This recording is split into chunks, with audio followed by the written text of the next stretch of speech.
Okay, so thank you very much. There'll be some more people joining us as attendees, but we're going to go ahead and start.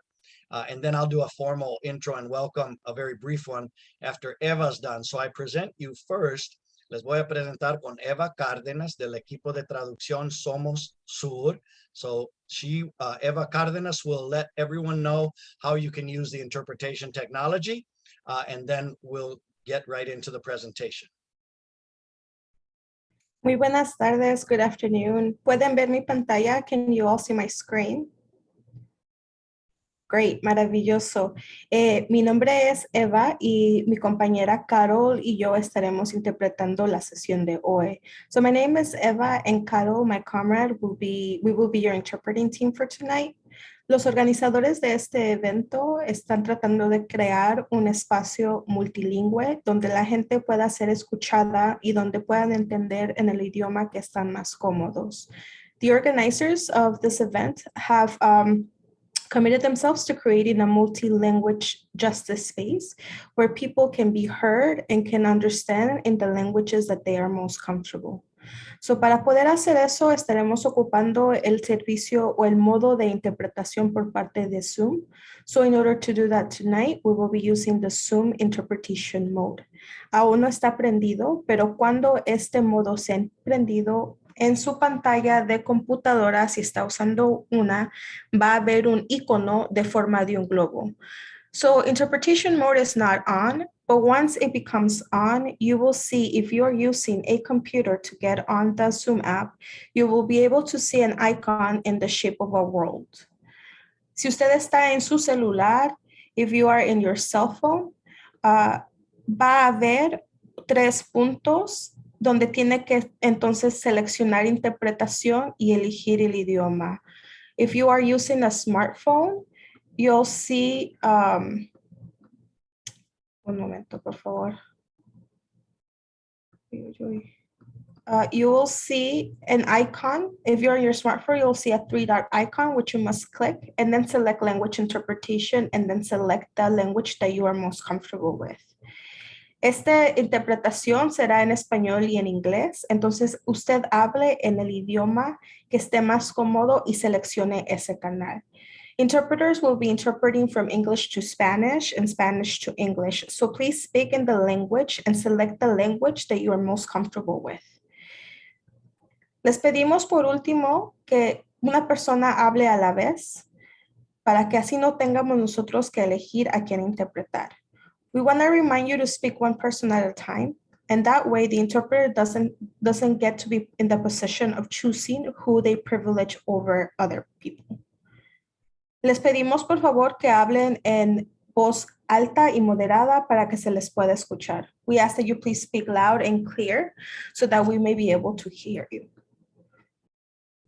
También se les pide que por favor tomen pausas y hablen en un tono moderado. Recuerden de respirar. We also ask you to slow down and to speak at a moderate pace and take a breath and a pause after each sentence and when switching participants. Eso es todo por ahorita. Si tienen algún problema, por favor, póngalo en el chat para poder asistirles. So that's all that we have for now. If you have any technical issues, please drop it in the chat for us to provide support. Ahora vamos a aprender el servicio de interpretación y por favor elijan su idioma. And now we will turn on the interpretation services. Okay, give us half a second here, folks, while we do this.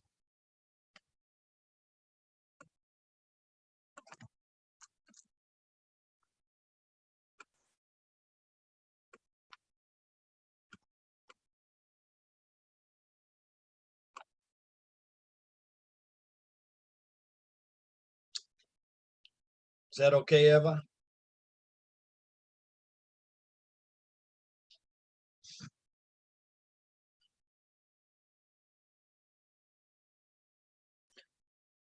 I'm gonna take that as a yes. I'm gonna go ahead and until unless Eva corrects me here. I think she's able to be on those channels. Now again, you can go to that little globe and pueden ir al globito y escoger inglés o español, or you can stay right here. If you're bilingual, you can stay right here on this channel, or please choose English or Spanish. So let's cut loose. Thank you very much for your patience.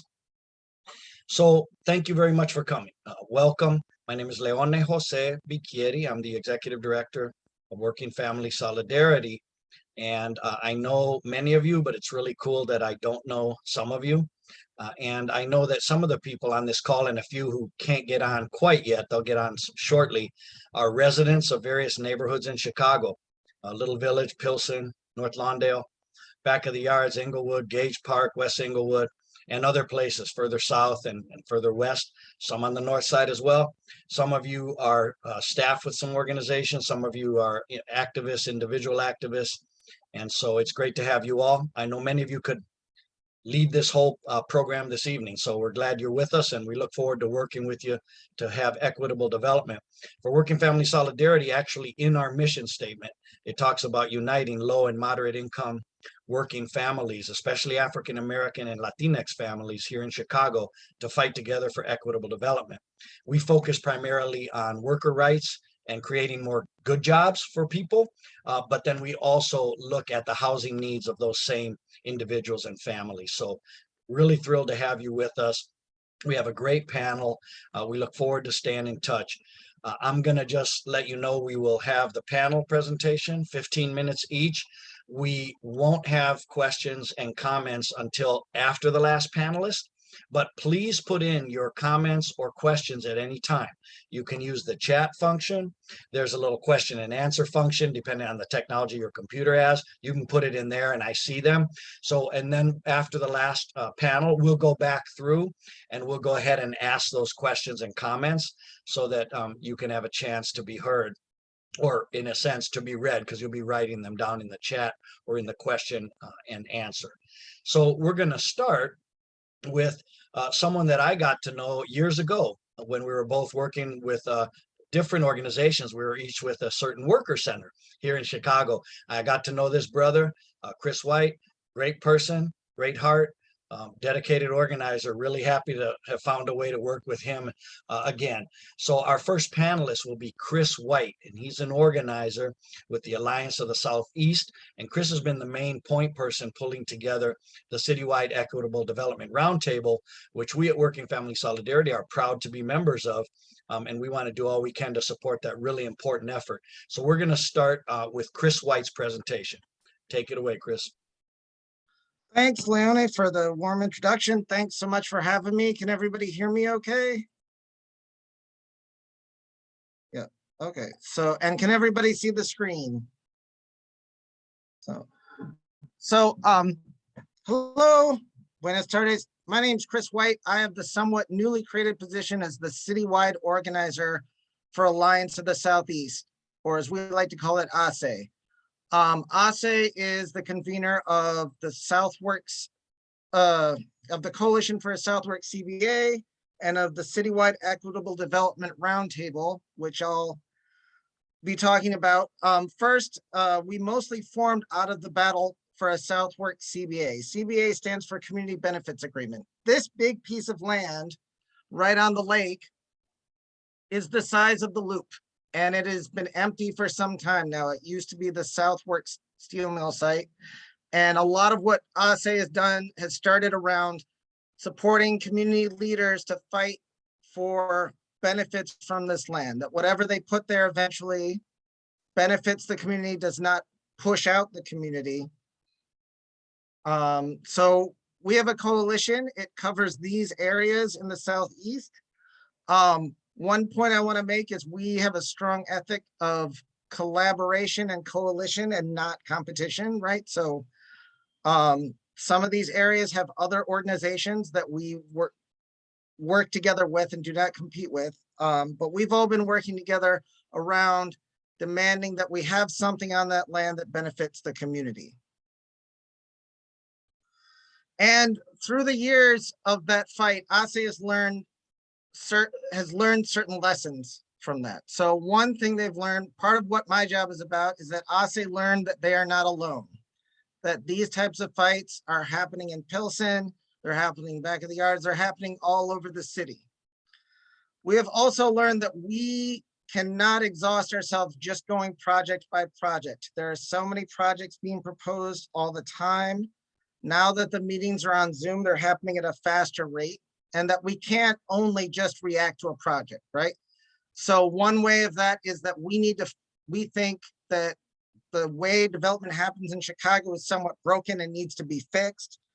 And we also are trying to, so we did something ASE did something a few years ago called the Good Neighbor Policy. And that was community leaders got together and said, outside of this development or that development, these are our priorities for every development, or anybody who even looks at our area, this is what we want from them. I can show that on our website. You can contact me for it.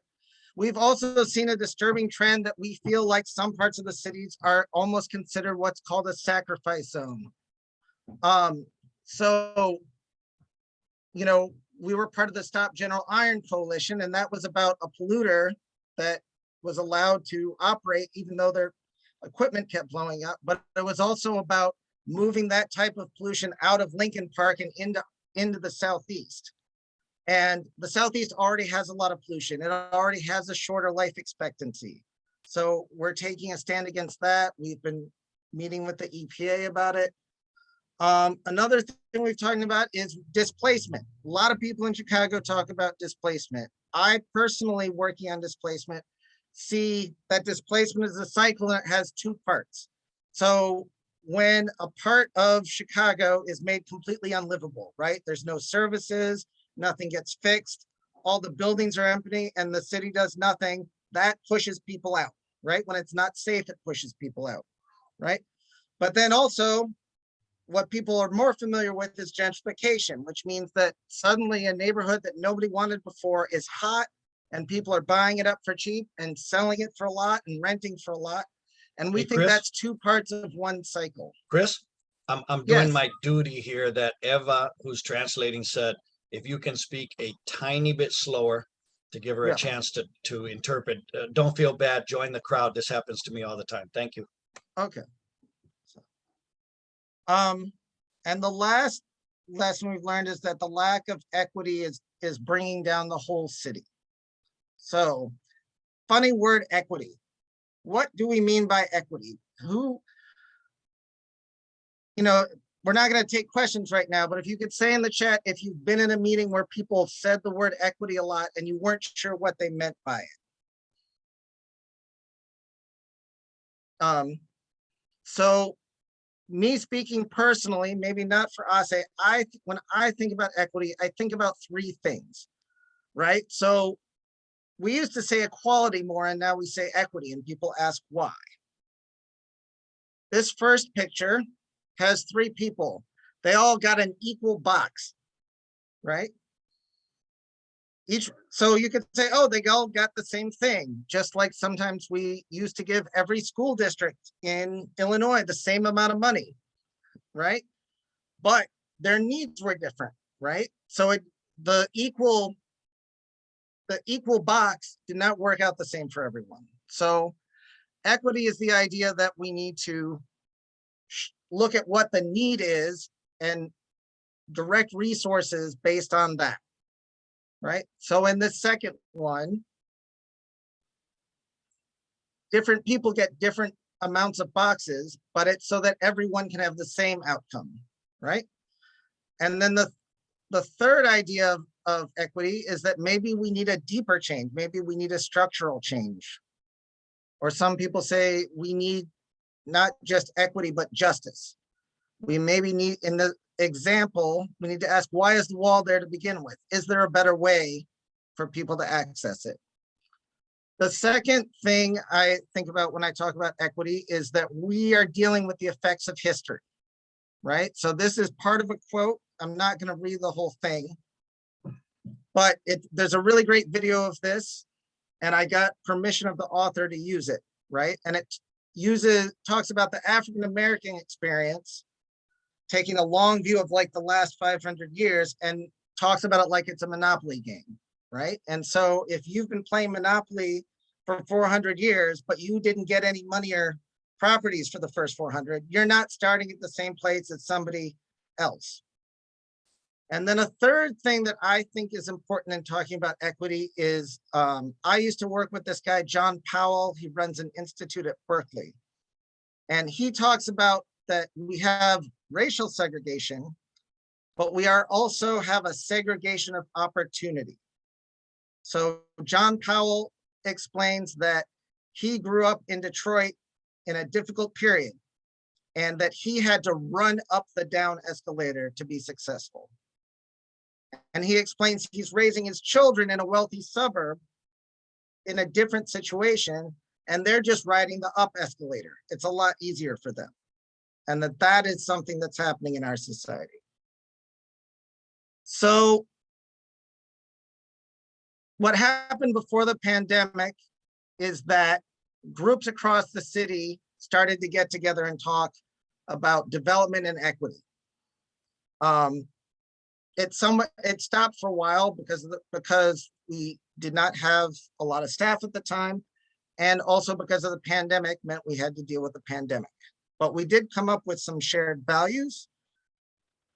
So I was able to hire an organizer, me, to work on the roundtable. We have been getting to be a bigger group and a more diverse group, but still not enough. If you know a leader on the Southwest side, we need people from the Southwest side. There's a lot of issues that we want to touch that we do not people. We need you that came to this to help us connect to more groups and more folks. And our first project has been around something called We Will Chicago. If people could mention the chat if they've ever heard of We Will Chicago. Just mention the chat. I'm not taking questions, but what is We Will Chicago? It is a fancy branding or a fancy way to describe that we are redrafting the city plan. And so what is a city plan? I learned what a city plan is in the last few years when there was a big fight that I was involved in against a luxury building that was being built on Weiss Hospital. And I started going to plan commission meetings. So, which is a step towards getting most big structures built and in Chicago. And what they do is they say, does this proposal, does it comply with the plan? Right? So the plan has a big voice in what gets built or not. Nope, I'm ahead. I'm going to skip the part I skipped and go back to it. And it also is what they refer to when they present the budget. When they present the budget, they don't just present the budget in isolation. They really talk about if the budget complies with the plan. And then also a lot of other big projects are guided by the plan. So who has been to the lovely boulevards of Douglas and Humboldt Park? Those are the result of a plan, right? So that's a big thing that took a lot of effort and a lot of departments and a lot of that's the result of a plan. So where the airport goes, where the stadium is, all of these are parts of a plan. It will affect almost everything in the city and it's being rewritten. So what is the process for rewriting the plan? The process has been this. So it was announced around the same time at the end of the pandemic, and the city said, we're going to rewrite the city plan, and if you'd like to be part of it, we want you to apply to be part of it. And many people on this call did apply to be part of it and did get in it. And a lot of people on this call have done amazing work of holding space inside the process, bringing up important issues. If your organization got accepted into the process, it meant two things. It meant you had some community meetings this year. It also meant that you went to a lot of meetings about different topics and gave your opinion about them. Then in March, not publicly, but to the community partners, that's the people accepted into the plan process, they released some draft goals and objectives, right? This summer, in addition to the events that I helped organize, the city's organizing their own events and they're showing up at festivals, block parties, etc. And they're having these presentations on each topic. And then they're expecting to put out a first draft. They're expecting to put out a first draft. The latest they told me is July 14th. I think they emailed me back yesterday. Originally said this week. They're going to continue all these meetings. They're going to put out a second draft in November for a formal public comment. So I don't know if a lot of people have done a formal public comment. That's has a formal open and closing date, and the comments are clear public record, and hopefully they change things based on those comments. And then it's going to go to the Plan Commission for a vote, not June, in January. That's a typo on the slide. So and these are the topics. I don't know, how am I doing on time?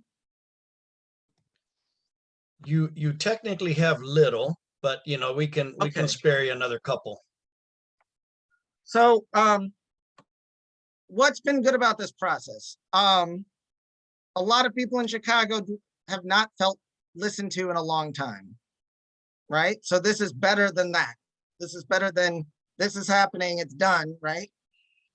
We are hearing values that many of us share in this process, and it's been good to get people together. It's been a good thing for our organization to get people together and talk about this, and it's helping our organizing. But there's some issues. Too many people do not know that the city plan is being rewritten. We're not hearing a lot of specifics in the plan so far. We've asked very direct questions about, okay, we gave this input, we said these things at these meetings, how is this getting turned into the plan? And we don't get a lot of detail back. It's a little bit unclear if the Plan Commission is voting on it, and there's no plan for the City Council to vote on it. The Plan Commission is important, but they're not legally binding. They're advisory, which means they give advice.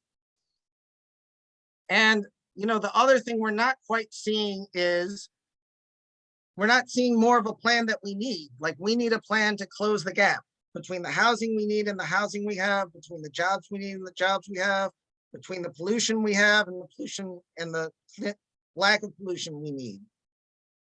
So what we're doing is this. We have a joint statement. If you go to bit.ly CEDR interest, you can give us your information. You can find a link to our joint statement. You can sign on to it if you like, or if you're ready, but also you could just give us your information. We also encourage you to write something longer and more specific.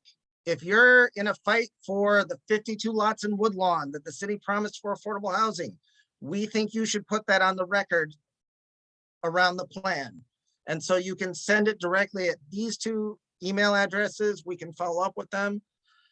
When it comes out, we are going to be reading it. We are going to be analyzing. We're going to be picking it apart. Join us. We need your help. We can't do it on our own. And we meet the second Tuesday of the month on Zoom at 5 p.m. We'd like you to come. If you give us your information, we will invite you. And also, part of why we only meet once a month is the rest of the time I'm meeting with people one-on-one, and I'm finding out what people's interests are and knitting it together at the larger meetings. So that's where I'll stop. Sorry if I went over. You barely did. You finished everything quickly, and we may have started you half a minute late. So you did terrific, Chris. Thank you so much. Very, very much. And we will move ahead. So again, that was Chris White from the Alliance of the Southeast, talking about the Citywide Equitable Development Roundtable, and his talk, the first of three, also helped us get to know a little bit more. And if you know, you may know a lot about it. And if you don't, at least now you're beginning to hear about the city's new plan. And we are reminding people, and Chris has been reminding a lot of people, and we at Working Family Solidarity are amplifying that message. It's not like this is just a new city plan, but this is the first time since the late 1960s that the city of Chicago has revised, or is looking at possibly revising, its master land use plan. So this is a big deal. And like many people know, the city and other agencies, government agencies or bureaucracies, are often asking for our input, and then we don't really know what happens after that. Chris alluded to some of those things. And so we want to make sure that everyone stays together, and that we really make sure that the city listens to us, especially working people. Now we're going to shift a little bit, not so much necessarily looking at the Citywide Equitable Development Roundtable and all aspects of the city's plan. But we're going to hear from Gianna Baker, co-executive director of the Chicago Area Fair Housing Alliance, or CAFHA. And John and I got to know each other because we felt like we at Working Family Solidarity are working a lot on jobs and worker rights. But Gianna really understood how that labor piece fits together with housing and transportation and all aspects of land use. So I'm really glad that she's a colleague and a friend of mine. And Gianna Baker will go ahead and talk about housing issues. Great to have you, Gianna. Thank you so much, Leonie. And I actually just even want to say thanks to Chris. He really set me up well to just talk about some of the items and priorities that I want to speak on regarding housing justice. So again, my name is Gianna Baker. I'm the co-executive director of Chicago Area Fair Housing Alliance. Our work and mission are centered on combating housing discrimination, reversing historic intentional patterns of disinvestment in communities of color, and promoting equitable place-based opportunity through education, advocacy, and collaborative action. We are a membership-based network of civil rights, legal aid organizations, housing advocacy groups, community-based organizations, social service providers, housing providers, and other groups, all within the Chicago metro region. Working Family Solidarity is a member of CAFHA. When we look at our work, our greatest concern in the midst of this pandemic, and then I would say just more specifically in looking at this planning process, is that we seek to build housing justice campaigns that create anti-displacement protections and also advocate for equitable distribution of resources to protect Black and Brown families that are being pushed out of the city, and to stand with our partners in the fight to hold our government accountable, and in this situation, the city, to investing in the communities that have been most harmed by racist housing policies. And I actually like the way Chris put it, where he called communities sacrifice zones. And so that's what we look to. What can we do as we look at the city planning process to make sure that those communities that have not received the investment and have been sacrifice zones are now the communities that are prioritized. Gianna, this is Leone. You're doing great and everything's fine. Somehow we are not able to see you, and I did make you, we had this trouble when we were prepping just before 6 p.m. And we fixed it so we could all see you. For whatever reason, Okay. we can't see you, and my technology as host says that we can see you. It says that your video is fine and it hasn't been turned off, and we should be able to see you. And in fact, I made you a co-host, and I'm very sorry. Okay. Just keep going. Let me And see. Will we? Okay. Okay. Well, I'll just catch keep going. that. I'm very sorry. I'll see if Okay. I can fix it, but my end says you're okay, but I'll keep trying. Okay. So I just want to quickly talk about our current housing landscape and some of the priorities that we've been working on based on what we've heard in the community. And so we have been just as an organization that is really a coalition of many groups representing the Chicago region, and then also being involved in other planning kinds of processes where we've been able to work with our partners and get feedback from community members through listening sessions. Listening sessions have really noted some of these key priorities and concerns that I'm going to highlight tonight. So one of those is just a lack of affordable and accessible housing options. So we recognize that not only in our region, but across the country, we face a shortfall of affordable housing and wages and incomes that have not kept pace with increasing housing costs. So I want to highlight the quotes here that we have from community members. And the first quote is from a person who's struggling while working a minimum wage job. So this person says here, 40 hours a week just does not earn enough to maintain, excuse me, my slides are advancing here. So 40 hours a week just does not earn enough to maintain. This other quote that we have here is from a person who has a bachelor's degree and says that even with that degree and working full time, this person said that they still can't afford rent and it's hard to find a reliable roommate.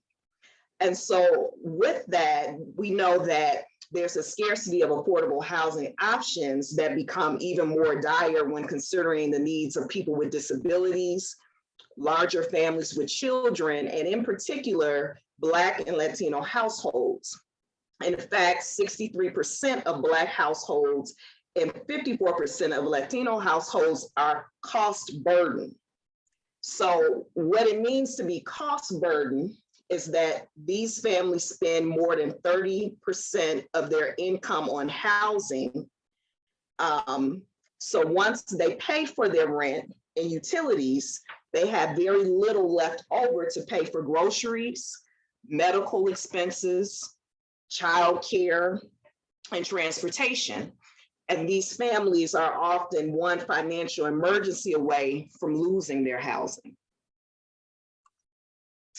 Another key concern that we've seen is that in addition to the lack of affordable housing and accessible housing, we are often still seeing that discrimination is prevalent in the private rental market, particularly based on race and national origin, source of income, which includes discrimination against people with housing choice vouchers, disability, families with children, and sex. And when we talk about sex, that also includes sexual harassment in housing, which in this pandemic, we've seen a spike of that. And just to give you an example of what I mean by that is that sexual harassment in housing is where a landlord, or it might even be the property management staff, could, for instance, proposition someone to receive sexual favors if they cannot pay their rent. And so what we saw during this pandemic is there were times where families might have not been working at different points and really struggling to afford their rent, that people were vulnerable to sexual harassment. The final area too that I want to highlight as well is that we've seen discrimination based on arrest and conviction records. So in Cook County, we actually have protections for people where landlords cannot consider arrest and most conviction records in housing decisions, but we still continue to see that. And so just to give you an idea of, in general, ways that we've seen this discrimination manifested with renters, especially in housing application requirements, we've still seen, as I said before, arrest and conviction records being used in housing in ways that landlords are not allowed to do so. We've also seen eviction records. And so what's key to recognize when we talk about eviction records is that what a housing provider will receive oftentimes through these third-party tenant screening companies is just noting whether or not an eviction has been filed. And so that does not tell you whether or not there was actually a negative judgment on that renter. It just says that an eviction was filed. And in Chicago, our predominantly Black neighborhoods are where we have seen the most eviction filings. And so that is a way that oftentimes people are unable to gain access to housing because of that.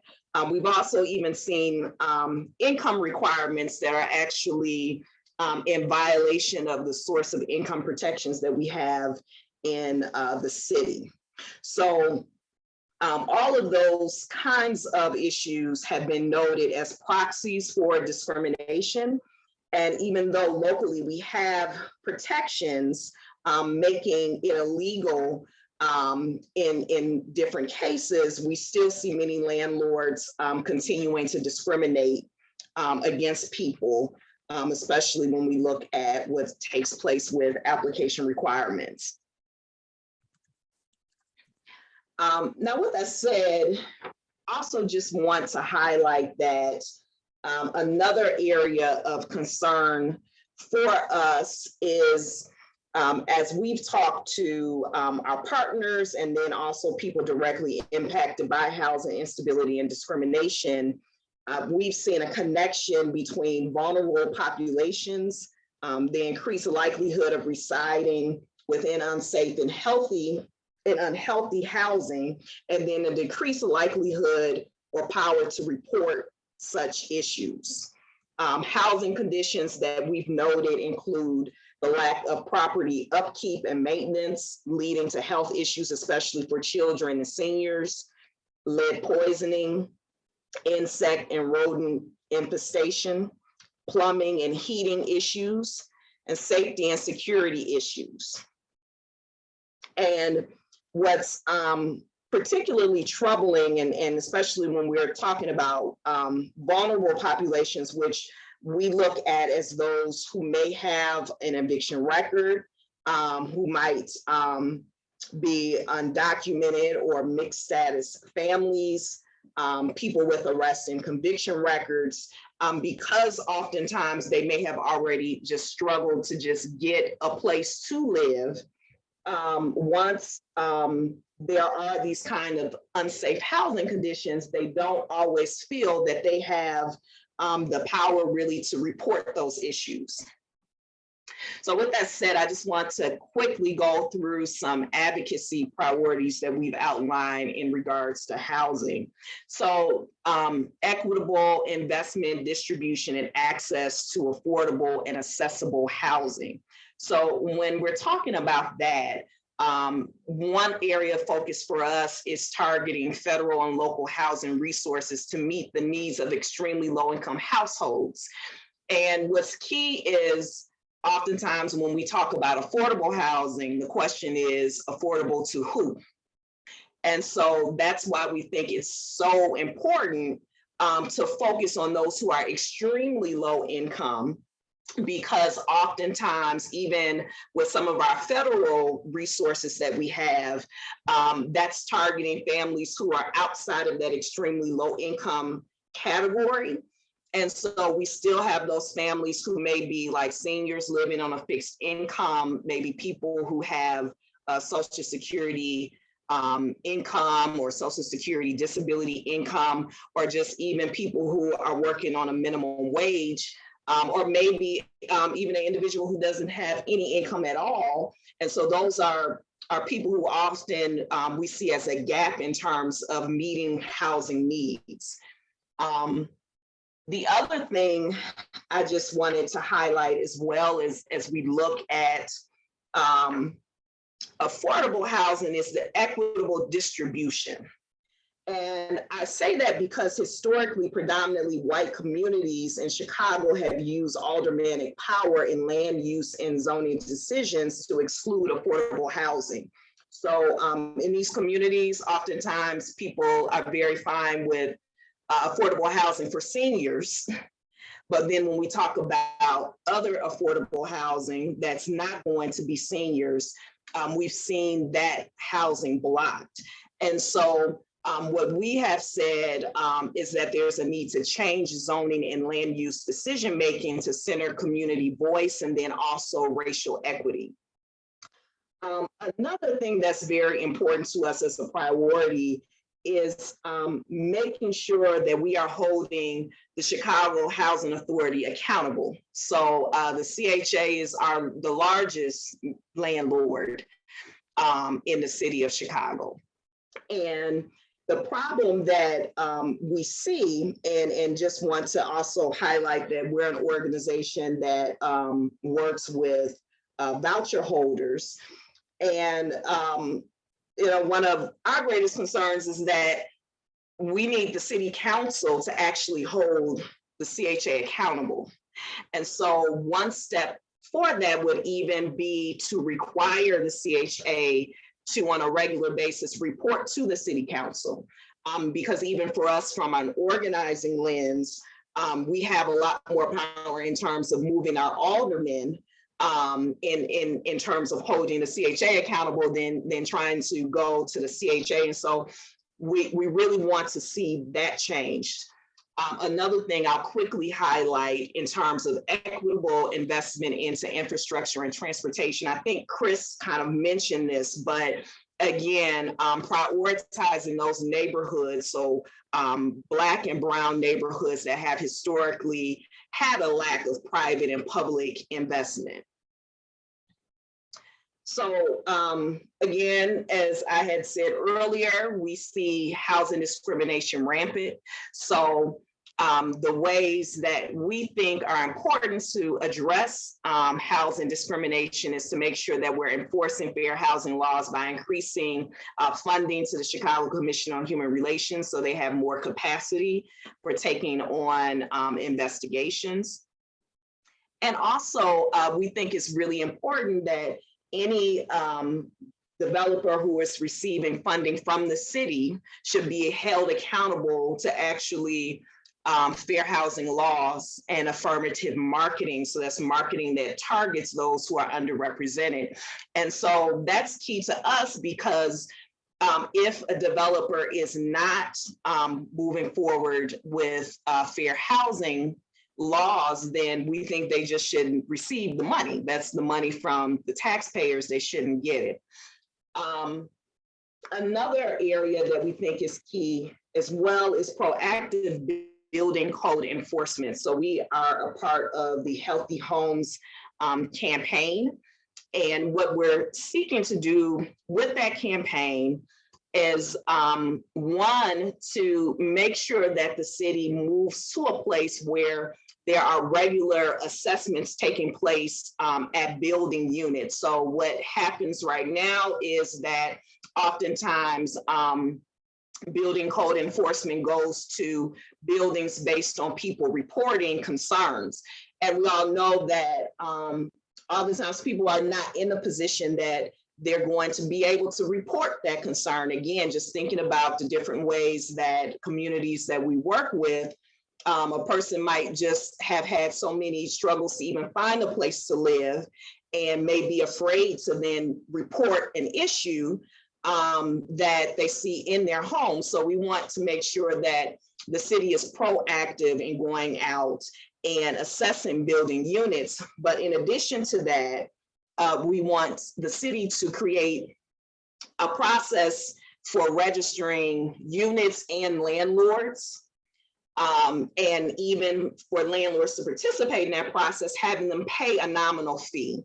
And the purpose of that would be to use that nominal fee to then fund repairs for small landlords, because we know that they may need support in order to make some of those repairs and to address some of the other kinds of housing condition issues that occur. So the final aspect of this, and some of these things I think Chris really covered well, is that our concern is we all know that in the city, we've had many plans. There are many task forces that are created, many times that people have participated in this process, and residents are sharing what their concerns are. And so what we don't want to happen is that people have come out, participated in this process, and then the plan just sits on a shelf. And so one of the things we think is really critical is developing an annual assessment of the plan to track progress on goals and investments. And when we talk about investments, actually being able to look at whether or not the city budget is in alignment with those priorities that have been identified in the plan, making sure that even when we look at other pots of funding locally and federally, that they are also in alignment with that plan. So for instance, the Chicago Low Income Housing Trust Fund or Community Development Block Grant dollars. And in addition to that, I just go back to what Chris talked about earlier in terms of that buy-in from the city council. So as he mentioned before, this plan is going to go before the Chicago Plan Commission. They are going to vote on it. But with the Chicago Plan Commission, there are 23 members, some who are appointed by the mayor, city staff people, and some alderpersons. But our problem is we need this actually to be before the city council, because they are the ones who are really going to be able to influence the decision making, because the city council is going to vote on the city budget. The city council has the authority in terms of making zoning decisions. And so that's an area where we really just want to push more that this has to go before the city council some way. And the other piece of that too is the plan has to outlast even this current administration. So in order for us to really get what we need, we really have to address this with the city council. So with that said, I think Chris provided several ways that people can get involved with the roundtable. So we would encourage people to engage with them in terms of that coalition building. For us, I have my contact information there, and you can reach out to us regarding any housing justice concerns that you have. We support the roundtable, and then for us, we really look at this as we do have this city planning process that's taking place right now, but regardless of what happens through this planning process, there are just critical housing justice issues like addressing discrimination or like supporting renters that we're going to continue to work on regardless. And so you can reach out to us about that because we will continue organizing. And if we're not working directly on the campaign, we can even point you in the direction of others who are. So with that said, I have some additional information that I will share with Leonie that can then be forwarded out to people who were on the call tonight. Thank you. Thanks a lot, Gianna. And I also noticed a comment that looks really great that you can look at in the chat, Gianna, and then we can address that in a moment. We'll deal with questions and comments in just a moment once our third panelist has had a chance to speak. So I am proud to introduce our third panelist. I don't know if you can take down that presentation, Gianna. I'm not sure it will bother Esmeralda to be up there, but we might as well take it down. And so our third and final panelist is, thank you, is Esmeralda de la Rosa. I'm proud to call her a friend, but also a member and a leader in our organization in Working Family Solidarity. She and I met about 3.5 years ago around all kinds of workplace accidents and non-payment of wages and various things going on with her and her family. And then we worked on issues of racial unity between African American and Latinx people in back of the yards in northern part of Inglewood and all kinds of other things, and went through the COVID survival together. But really great person, great heart, and really proud of to be able to call her one of our members. And she's going to talk about some of her participation in some of the sort of listening sessions in We Will Chicago. about development in her area, and then talk about some of the concerns she had regarding the process and some hopes, and then also about the importance of the creation of good jobs that are actually in the city of Chicago as the city looks at its plan. So Esmeralda, please go ahead. Por favor, si puedes seguir, y acuérdate que te van a estar Buenas traduciendo. tardes, mi nombre es Esmeralda de la Rosa, soy parte de familias de trabajadores. En una de mis experiencias he asistido a algunas reuniones de la ciudad, y en las reuniones que he estado siempre dicen que van a tomar a la comunidad en cuenta para todos los proyectos que tienen a futuro. De hecho, en la última que asistí dijeron que podíamos expresar a través de algún email o una carta, podíamos hacerles saber qué tan de acuerdo estábamos con las construcciones que estaban a futuro hacer aquí en Back of the Yard y en New City. Y mi mayor preocupación es, quisiera saber que si de verdad la ciudad toma en cuenta a la comunidad, o nada más cuando nos reunimos nos dicen que va a haber eso y al último nuestras preocupaciones se van al aire. Una de las otras preocupaciones es que nuestra comunidad, casi por lo regular tenemos, se dice el barrio de las empacadoras, pero en realidad las personas de aquí, de este barrio, se tienen que manejar una hora y media. Lo digo por experiencia propia en mi familia. Mi esposo tiempo atrás tenía que manejar hora y media, hasta 2 horas para poder llegar a su trabajo, porque lamentablemente aquí en el área no es difícil de conseguir un trabajo para las personas. Igual, no nada más en mi familia, conozco muchas personas que tienen que trasladarse muy lejos para poder obtener un trabajo, para sobrevivir o mantener a sus familias. Y quisiera yo ver si de verdad la ciudad, con las reuniones con los proyectos que tiene a futuro, va a ser igualdad para todos, que puedan obtener un trabajo aquí cerca para no trasladarse. Muchos de los jóvenes hasta ahorita, en mi experiencia y en experiencia de algunas amigas, los jóvenes aún andan buscando trabajo, jóvenes que no han podido agarrar un trabajo. Al otro es una de las otras preocupaciones es la igualdad de empleos, igual de las viviendas. Sé de algunos comentarios que es muy difícil que tengan accesibilidad a un departamento o algo, que piden demasiados requisitos para poder obtener un apartamento. Creo que es todo.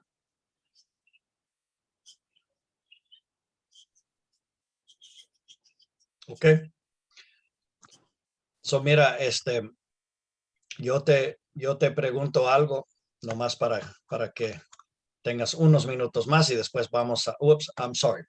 I will say this, I guess I will say this in English, or no, I won't. I will say this in Spanish. Sorry, I'm going to go ahead and say this in Spanish. I am just going to ask something in Spanish so that Esmeralda can have a couple more minutes here at the tail end of this presentation. No más te digo que tal vez puedes agregar un poquito más sobre tal vez una sugerencia de cómo quisieras, o si tú estás ofreciendo tu opinión en las sesiones que están llevando a cabo en las empacadoras, ¿qué quisieras ver tú, Esmeralda, de cómo la ciudad puede tal vez portarse un poco mejor o actuar mejor para que tú sientas que realmente te estén escuchando? No sé si hay una sugerencia, y también por qué crees que es importante que los trabajos buenos estén en ciertos barrios. Pues primero, en la primera pregunta, me gustaría que de verdad la ciudad tomara en cuenta las opiniones de la comunidad. Cuando he asistido a las reuniones de mesa redonda con algunos miembros de la ciudad, piden que uno exprese sus preocupaciones o sus inquietudes acerca de lo que ellos proponen.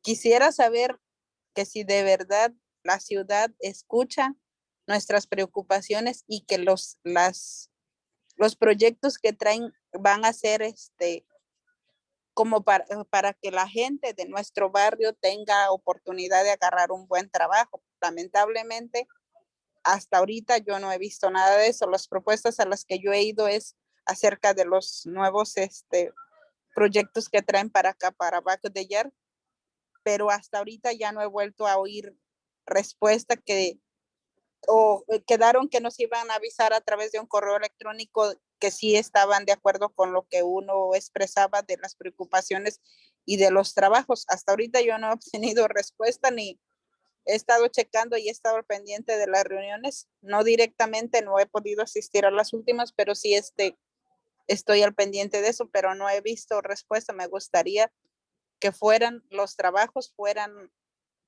trabajos que trajera la ciudad fueran de verdad para nuestra comunidad, no nada más para nosotros los latinos, para los afroamericanos. Creo que debemos de trabajar como equipo, incluirnos a todos, no nada más casi por lo regular siempre discriminan a nuestra comunidad, a los latinos por ser inmigrantes o no tenemos los mismos derechos que una persona que tiene documentos. Siempre ese es el pequeño detalle que siempre incluyen en los trabajos, que siempre los trabajos se los dan a los que tienen documentos, aunque un indocumentado tenga la capacidad y tenga la habilidad para hacer ese mismo trabajo, siempre es menos pagado, con un sueldo mínimo o con horas extras y a veces hasta se niegan a pagarle las horas extras, solamente les pagan las horas que se requiere en un contrato o definitivamente terminan a uno por correr y te terminan quitando hasta el cheque porque no cumpliste con los requerimientos que se exigían en el contrato. Pero ojalá y de verdad la ciudad tomara en cuenta todas las preocupaciones de todos los latinos, de toda la comunidad, no nada más de los líderes que están al frente de las organizaciones o de otras personas, que de verdad tomara en cuenta todas las preocupaciones de toda la comunidad. Okay, thank you. Thank you very much. I appreciate it. And Gianna, for whatever reason, we can see you now. So that's a nice extra. So people can actually see your face in the time we have left. I wanted to, and I'm keeping an eye on the chat and on the questions. And after I ask this, please again, put any other question. I see comments that's not all clear throughout the time that those are something people want us to talk about, but we can in a moment. Please put anything in there. I wanted though to take this last part from Esmeralda. I know her and I know what she was going to talk about. And so, Chris was talking, I wanted to bring something back to you, Chris, and we'll make sure in this next 20 minutes, it might be almost 25, that all of the three panelists, get to talk, even if something's sort of technically more for one, but I want each of you to have several more chances to make brief comments. Chris, I want you to maybe briefly comment. I wanted to come at the end of Esmeralda's presentation as she's saying some of the things she's gone through. Goes to these sessions, then, hey, you'll get an email on what comes next. Sometimes she sees the email, sometimes she's not sure they got it, and then doesn't really know where this goes. So I don't know if you want to have any comment on some of the things that Cedar's trying to do to reach out to the city and make sure that that's a sincere process. So, yeah, some of her questions are my questions and a lot of our leaders' questions about that. And I think the answer is that we need to get together and speak in an organized voice that can't be ignored, right? So, usually when you win something from the city or from an official, they never admit it was you, right? So I think what's important is that now before the plan comes out, when the plan comes out, it's important that people get together as much as possible and go into details about specifics they want and express that to the city and express that eventually to the Plan Commission and City Council. Yeah, and I'll, just again, that's one of the reasons that the Citywide Equitable Development Roundtable and our organization and many organizations, we at Working Family Solidarity have been working on local hire and targeted hire, is with some imperfections that it has, but trying to get more of our public funds that go to contractors who work in the city or the state of Illinois to have to hire African-American, Latinx people, low-income neighborhoods, disinvested areas, whatever you want to call it. The planned manufacturing districts that Harold Washington envisioned actually shortly before he passed away, which now are active all over the city and attract businesses. But then those companies have almost no labor standards, almost no environmental standards. So there's a lot of different ways that we want to, really make sure the city hears us.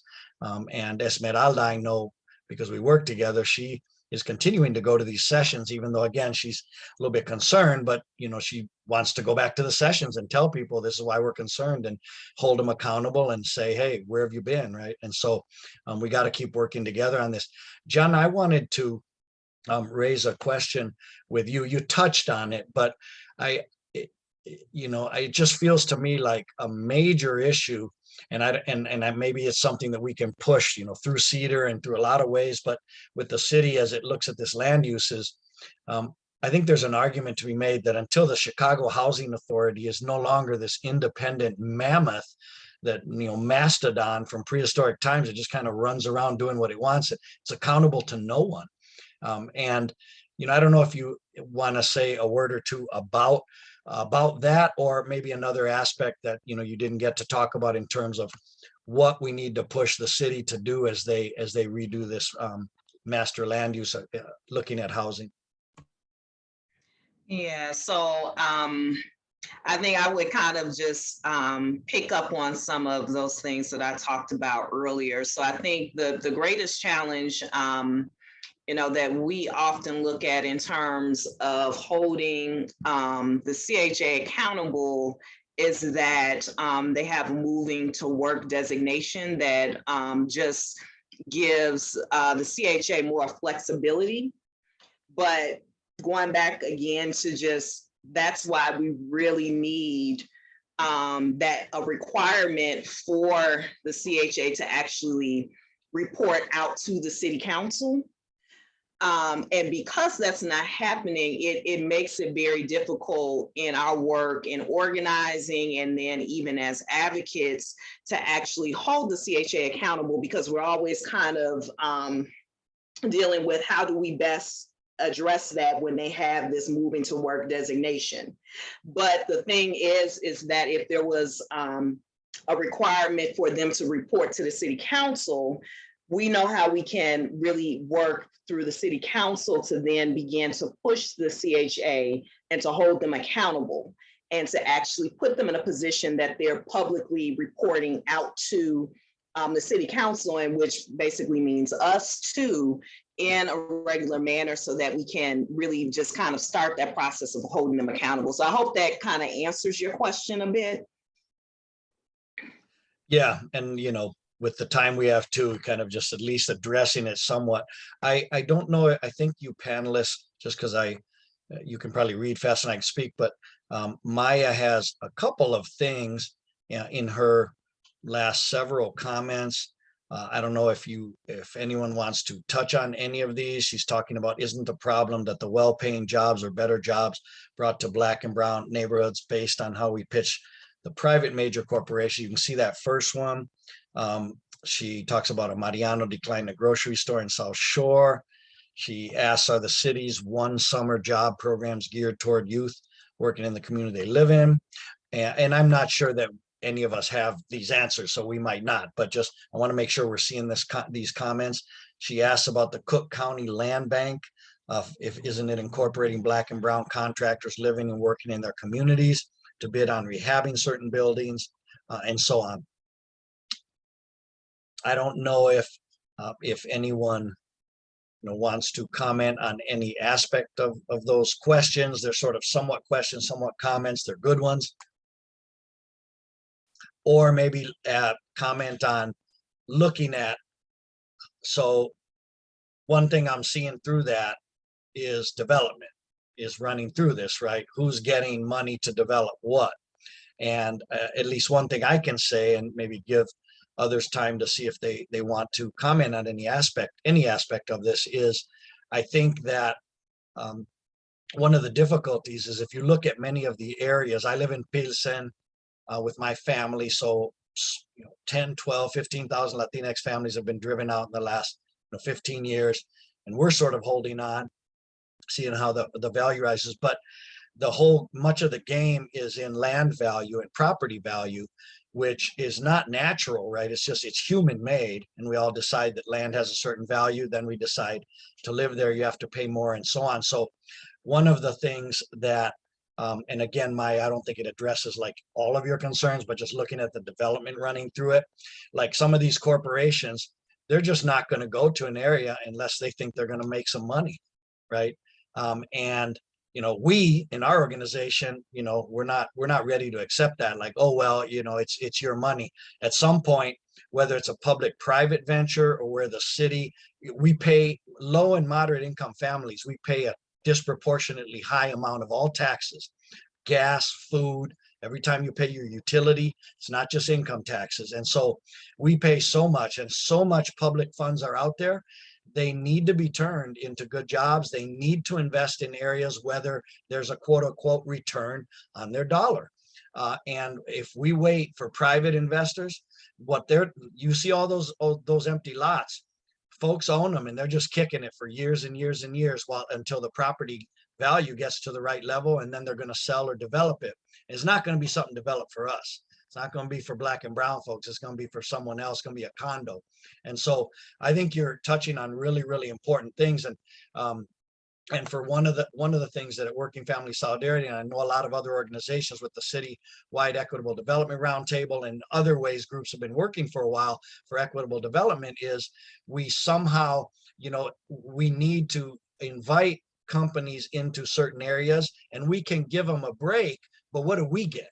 Right? We got to get something very concrete. We have to have a certain amount of local jobs. There has to be very clear labor standards, environmental standards, and so on. So that's just something I wanted to bring up, that I think you're touching on really great stuff, that at the Equitable Roundtable and in other ways, we're trying to push the city to adopt these kind of requirements in their new plan. I don't know if you want to comment on that, Chris, or you want to say anything else, Gianna or Esmeralda, on these development issues that Maya's talking about? I think there's two things. So like there was a question about like, why aren't we all united? And I think that's hard to explain, kind of a lot of this type of organizing was created in Chicago. So all the really advanced things about it are advanced here, and all the really difficult things are difficult here. And there's just a lot of organizations that have different histories that we do need to actively connect. And I think there's a problem with the city plan process that's been hidden in plain sight. Like a lot of people who just spend a lot of time thinking, like I was a housing organizer for an organization and nobody had told me about We Will Chicago, right? It didn't come up, even though it was a very important thing that everyone should know about and be talking about. There's not a lot of discussion about it, and we need to all increase that. Yeah, Maya, I saw you're putting in there about vacant lots. At the same time, I was thinking of it, and the lack of unity. I mean, our organization was we were founded on three pillars. One was to fight for equitable development. Another was to do it as workers, to do it as low and moderate income workers, which unless you're independently wealthy, you are a worker. We have this vision like really poor people digging a ditch are workers, and we are not. But all of us on this call are, unless you were born into a millionaire family, right? You're selling your labor, physically, mentally, emotional, your labor every day. And you are not really sure if you'll have a job tomorrow or next week. All kinds of things can happen. So we need to come together. And also we were founded on racial unity. Not that, you know, hey, let's all try to like each other, although that would be a really cool byproduct.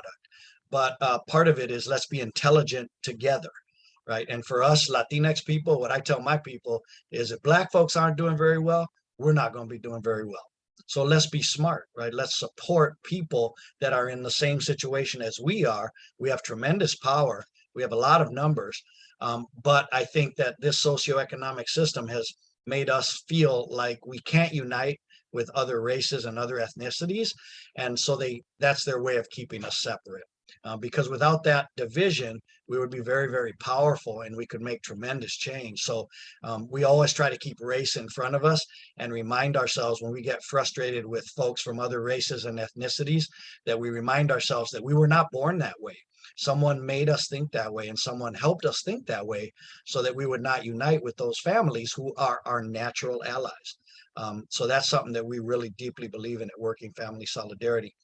There's a lot of other great things. I think, can you see that, Gianna? Arnold was asking you a question about since CHA is a municipal corporation that is funded primarily by the federal government, what would you recommend to change the political dynamic between CHA, the city, the state of Illinois, and HUD? Right. So I think the best way that I would answer that, number one, just starting from the scope of what the city council does. So the mayor and the city council basically has the authority to appoint the board that oversees the Chicago Housing Authority. With that said, as I said before, I think that a problem with that is that, yes, they are then appointing those board members, but beyond that, what are they doing to actually hold the CHA accountable? And so I think what's the dynamic that's difficult, again, from the federal lens is with this moving to work designation that the CHA has, it just gives the CHA flexibility. So it's kind of like one of those things that even some of our partners who have been like organizing for years in addressing the CHA have been challenged to deal with. I do know that one route, and I'm just trying to see how much I can say about that. One route has even been holding the CHA accountable in terms of ways in which they have not properly addressed fair housing laws. And so there are ways that legal service providers have been seeking to address the CHA in that way.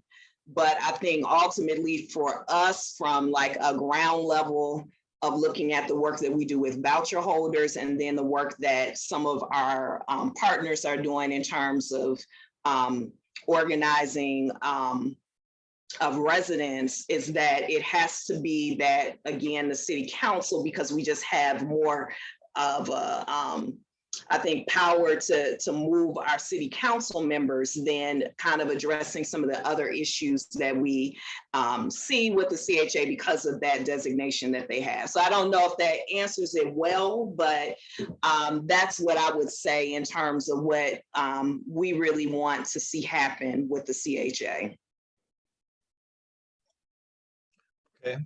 Okay. There are another question or two I want to check in to see if Esmeralda wanted to add anything. You'll each have a chance to do a brief sort of final 1-minute statement here, but we still have a little bit more time before we get to that. Esmeralda, I don't know if you just have any comment on what you're hearing about, you know, how can we be more united, or how can we hold the city accountable, or any other just concerns that you have felt in some of these listening sessions, or really anything at all that you've been hearing? Pues para ser unidos, primero que nada deberíamos de bajarle un poquito al ego, y creo que me ha tocado con otra organización andar de puerta en puerta y a veces andar invitando a miembros para que se unan a las organizaciones. Y creo que para primero para ser unidos debemos de conocer a las personas y no catalogarlos por su color o por que somos latinos o qué sé yo, pero para ser unidos debemos de trabajar en grupo y asistir por lo menos de vez en cuando a algunas de las reuniones importantes. Y respecto a la ciudad, pues ojalá y todo lo que nos dicen que las propuestas que se le hacen a la ciudad o las propuestas que trae la ciudad, me gustaría saber un poquito más relacionado que de verdad toman en cuenta las preocupaciones de nosotros y que, como en este caso tenemos alguien aquí, creo que trabaja para la ciudad, que de verdad hicieran para que tomaran un poquito de tiempo para leer nuestras propuestas y saber también a futuro que de verdad están llevando a cabo todas lo que proponen y que nos den respuesta de que nos van a integrar en esas propuestas, no directamente, pero sí saber qué fue o qué fue el suceso al final. Okay, thank you. So one of the things that we've heard from people, we heard from you earlier, Esmeralda, you're kind of lifting that up again, is we need to hold the city accountable. And again, I want to remind people, because a little bit of what Esmeralda is saying, there's also a question from Kevin Ansures. Thanks for asking that, Kevin. Proud back of the yards resident himself. But he says that, individually we can't get the voice of reason heard. Is there a drafted plan to get the voices more united and heard by the city that will involve more communities? And one of the things, Kevin, I put it in the chat, and in a way, I think we've been talking about it, but I think a lot of groups are trying, and one of those very important efforts is CEDAR, right? Is the Citywide Equitable Development Roundtable, and that's why we're holding this teach-in today, not maybe only about CEDAR, but largely about trying to bring different groups together. It might, maybe your organization does it a little bit differently, but CEDAR's one great way to do it. That's why we have Chris White with us from Alliance of the Southeast, who's been pushing that forward. We at Working Family Solidarity, many of the other groups here today, either talking or in the attendees and others, we're all trying to come together, Kevin, trying to get more people involved and trying to push the city to listen and make sure that that there's some accountability for what they're doing. And, we invite you to come along. One thing that we'll be doing, we have everyone's email, and so we will be following up with emails to everyone, reminding you of how, that was put up earlier, right? But we will be sending emails out reminding you how you can contact Chris to be active with the Citywide Equitable Roundtable, Development Roundtable, and also, any other efforts. But that's one really important one right now that we're pushing forward. We're part of it. We want more people to join. And if we get enough of us, we can push the city. And if they don't seem to respond, we'll push even harder. So please consider joining that. Another question here, and we're getting pretty close. We got another couple minutes that we can comment on a question or two more, and then we'll give the panelists each a 1 minute last statement. But one person wrote, can you talk more about the difference between affordable housing and actually affordable housing? Because we need more affordable housing in general, but does the CHA actually get the difference? John, I don't know if you want to take a stab at that when you were talking about affordable housing, but truly affordable housing and kind of for who?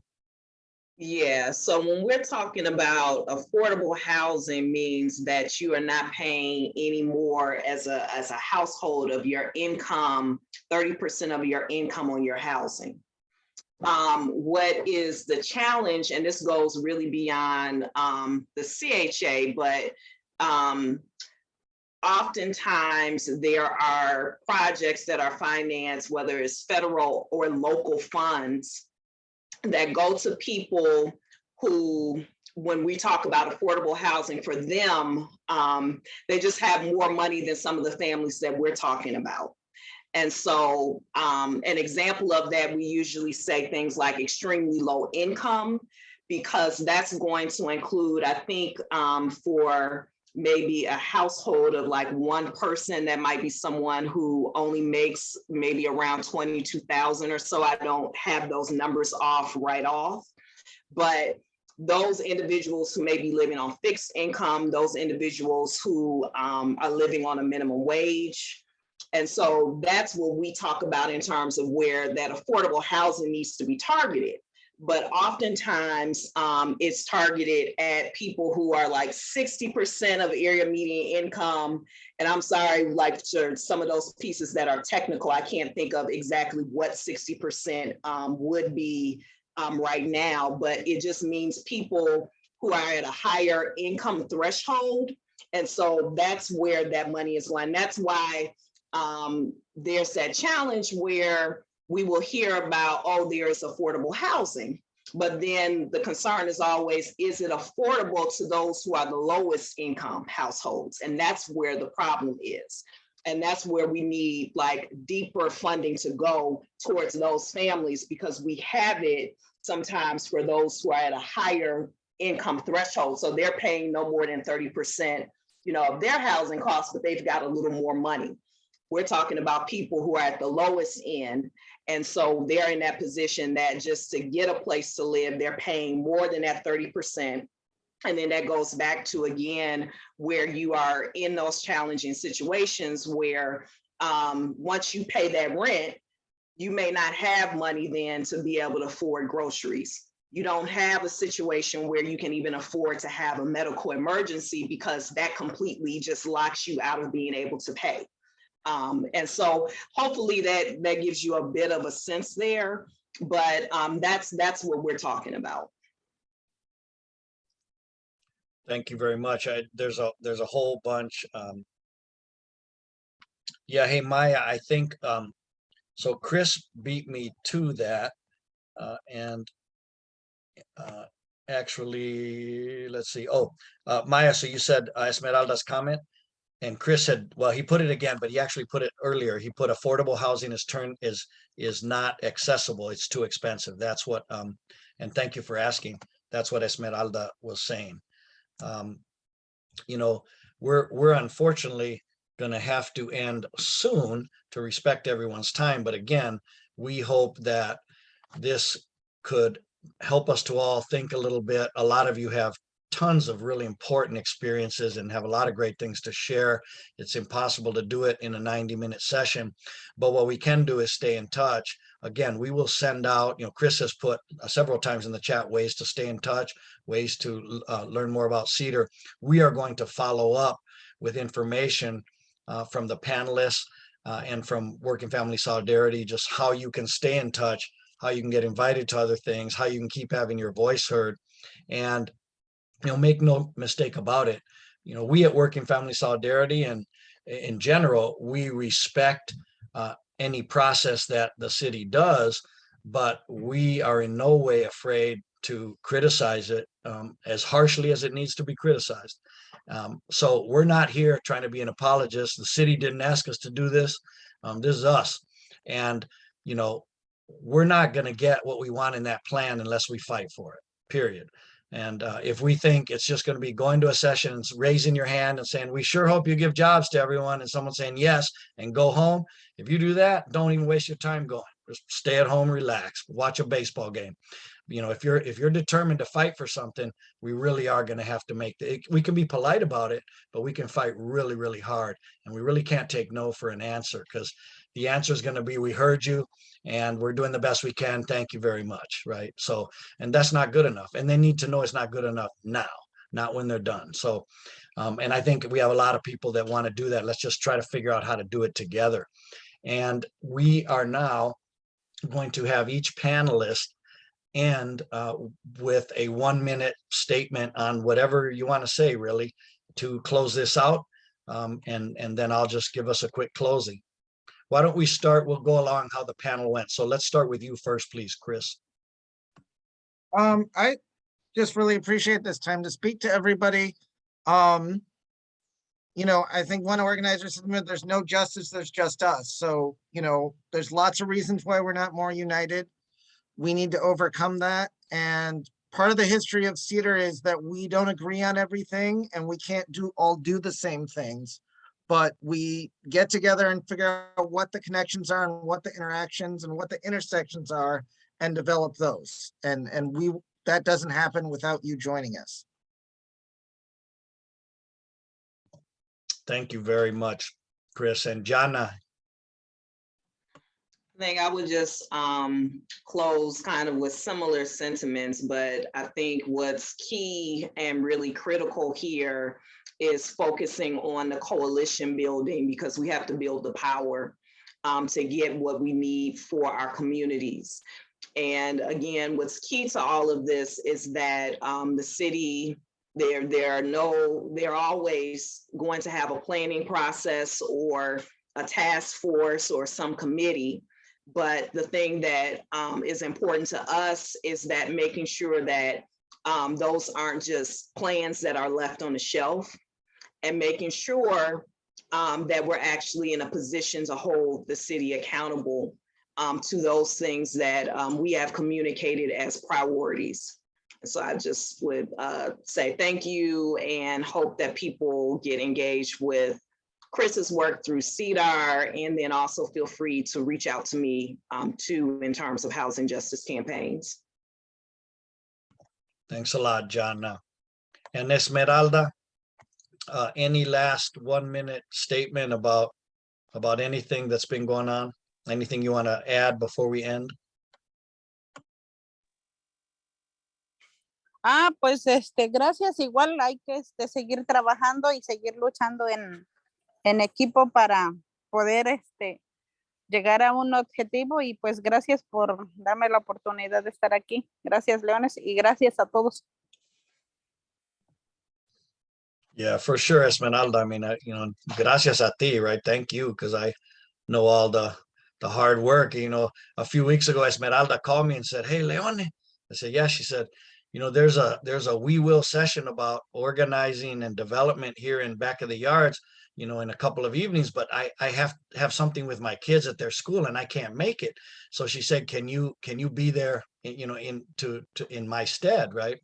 And I loved it, right? Because here we are as organizers bugging residents, right, to get on and do stuff. And she was organizing me like, "Hey, man, I don't care if you're the executive director, you need to be on this meeting. I can't make it. So you sit in and tell me what happened." So I took notes and then called her later and told her what was going on. So, you know, it's going to take all of us, though. I was able to support her that evening and she's been able to support me. So let's keep supporting each other. And again, you know, I know a lot of people on this call, and then others I can just tell, people who are attending, that you have a lot of experience and you have a lot of extremely relevant experience, and people need to hear about those experiences.